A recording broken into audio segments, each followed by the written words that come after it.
They're singing about 3 boys who died. I just don't think you understand. The campaign began online, but now it's being routinely chanted on the streets. They believe that a shocking crime has been covered up.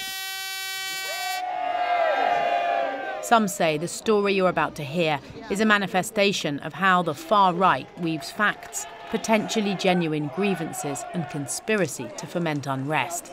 Josh, hurry! Others disagree. What happened, or is believed to have happened, is one of the main causes of the UK's Yellow Vest movement. Last year, 3 teenage boys were hit by a car here in West London. The driver, Janesh Chudasama, was a local Asian man who'd been drinking that afternoon. What happened here that night was truly horrific. Mr. Chudasama was driving along this road in this direction. According to court documents, he was speeding at 71 miles an hour when he overtook another car, swung back in, clipped the curb and went on to lose control and plough into the 3 boys as they walked along here. The impact was so severe that one of them, Josh, was flung up and over the fence and landed in the cemetery. The only small mercy in all of this was the pathologist report that said 2 of the boys, George and Josh, died instantly, and Harry, the other boy, almost instantly. Chudasama later pleaded guilty to causing death by dangerous driving and was jailed for 13 years. But the decision by the Court of Appeal to cut that sentence to 10 years outraged the grieving families. That added fuel to the existing belief that, in fact, the incident had been deliberate, perhaps even an act of terrorism. One person who believes it was deliberate is Tracy Blackwell, the mother of Josh, who was killed by Janesh Chudasama.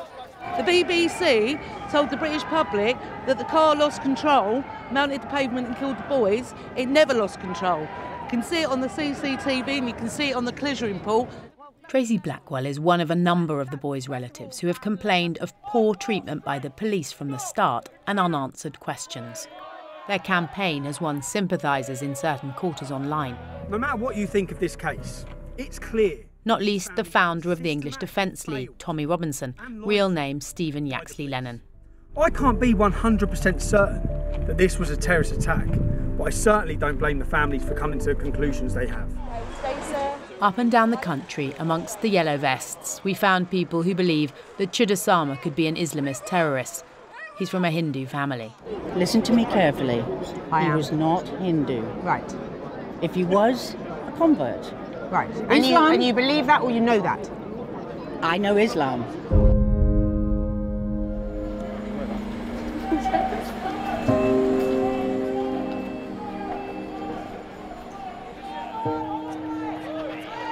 The appalling events in Hayes are part of a wider campaign of grievances by these people in high-vis jackets. Most prominent is Brexit. Small groups have been donning yellow vests on a weekly basis in towns and cities across the nation, aiming to capitalise on the symbolism and success of France's far larger Gilets jaunes. And we've been abused and put down by the establishment and calling us racist, bigots. This was London, and this Leeds, where anger about Brexit has brought people out onto the streets. It's a protest vote for the people that voted to leave the EU, and we feel that we're being betrayed, particularly by our local politicians who are not doing what they've represented to do, which is follow up what we've asked. And is the yellow vest something that you feel that you can kind of get behind? Is it inspired you? I grabbed one off my missus today, that's it. 52% of the country voted to be out of this EU, and we're getting mugged off with it. So we want to stand the ground and say we voted for the one thing, and we want what we voted for. You're not wearing a yellow vest? No, I'm not wearing a yellow vest. I couldn't get one to fit me. But these yellow vest protesters are united in anger against the establishment. As well as Brexit and the campaign about the boys who died, they march about the injustices of homelessness, forced adoptions and much more. For many, these issues are the extent of their grievances. But there are others who are part of something potentially much more significant, the far right finally getting its act together. historically far-right movements have not been able to get along. There are so many specific fractures in their ideology that they can't really galvanise as a group, and it's what's kept the UK, I think, mostly safe from far-right extremism. What the Yellow Vest has done is seem to give them some kind of public image to unite behind, and I think behind the scenes in the broader far-right ecosystem, there's a level of organisation now that probably hasn't been present before. Take another look at what else is being said and done at the rallies we've just shown you. London. We are the people. This is our country. Bring back the Magna Carta. We don't want EU rules. We don't want George Soros. We don't want the Roth brothers. We don't want none of them. We're not far right. We're just right. And this the one in Leeds, where some demonstrators unfurled a flag that's linked to neo-Nazi groups. It's been claimed the far right is whipping up Brexit anger for its own ends. Demos like this can use up valuable police resources. This from the former head of counter-terrorism at the Met. The far right have been quite late to grasp that actually there's tremendous opportunity to cause chaos and mayhem by being peripatetic a bit, by popping up all over the place. What we're seeing with the Yellow Vests is some of that happening, some of the old anarchist, far left, hard left tactics being used, if you like, by the new Yellow Vest right-wing activists. We're not just one group or one certain party. We've got DFLA members here, we've got For Britain members here, we've got UKIP supporters and members here, we've got Britain First members here, and we've got a couple of EDL members here. Often the numbers taking to the streets are small, but what's going on reverberates much more widely online. This video by a man called John Lawrence has been viewed 180,000 times. We also spotted this online from Mr. Lawrence. The parents and other members of the community are going to be holding a bit of a protest on Friday around 8 p.m. This post led us to a small town in the north of England on a Friday night. In his yellow vest, Mr. Lawrence is live streaming a protest outside a local shop. He believes the shop's involved in an alleged attack on 3 white boys by Asian men. As soon as he's got near his mate's house, a white van's pulled up. 2 chachas have come out and beat him up. Some view incidents like this as deliberately exploiting local tensions over race. Mr. Lawrence often makes clear on social media he isn't racist or anti-Muslim. He talks of waking up the nation about what's happening. Our team wanted to know what was happening here. We're not protesting anything. Oh, right, so what is... I don't really want to talk to BBC, honestly. Fake news, honestly. Just, you're best off clearing off because none of us want to talk to you. So, BBC on the scene, guys. See that? Asking questions, and they can fuck right off. Biggest fake news going. They've obviously seen this on social media. We had, and this is what some of those following Mr. Lawrence's live stream had to say.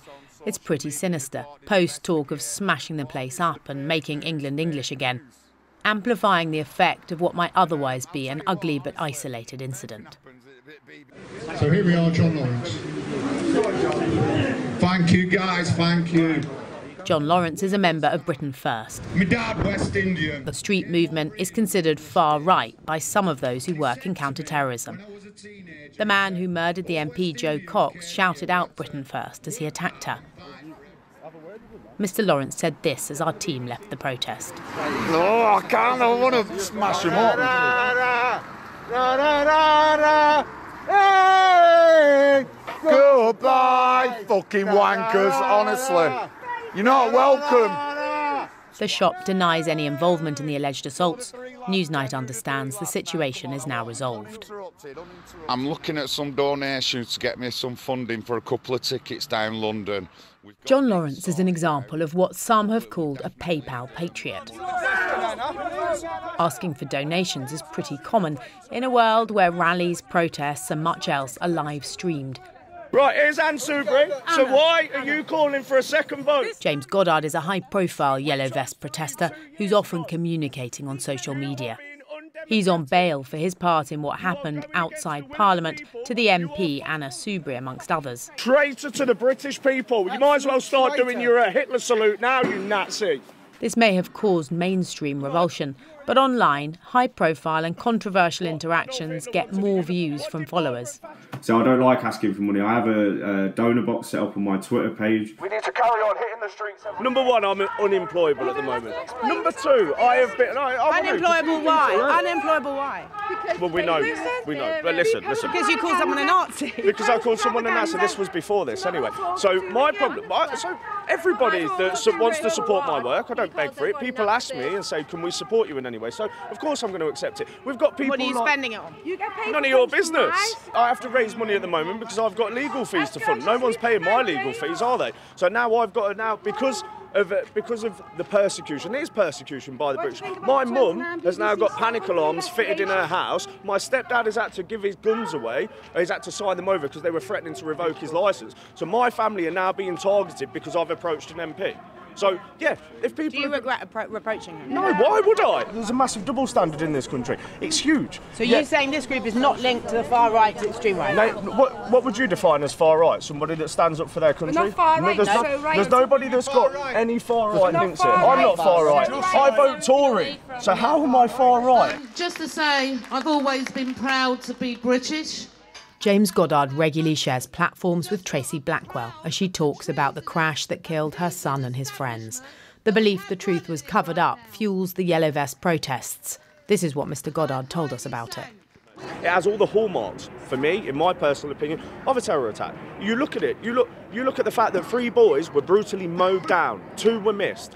Then we've seen the driver run off, then we've seen the passenger run off, and then we've not seen justice. But how does that have the hallmarks of a terrorist attack? OK, so how many cars have been mounting pavements in Europe over the past 5 years? How many? In the absence of independent expertise, ambiguous language can keep theories swirling online and off. In Tommy Robinson's video about the boys' deaths, he couches his words carefully, but it is his floating that something isn't right that travels. If this was a terrorist attack, and if this was a cover-up, we could be looking at so many more terrorist attacks than we ever could have imagined. And that is a worrying thought. They said they lost control of the car, but he drove down the path from here to that bridge in a straight line, and he only hit something when one of the boys run his bonnet and blocked his view. That's when he ran into the lamppost. Fighting for justice, discussing the 3 children that were murdered in London on the 26th of January this year by terrorists. We showed some of the claims made online about the incident to the solicitor who represented Janesh Chudasama, the driver of the car.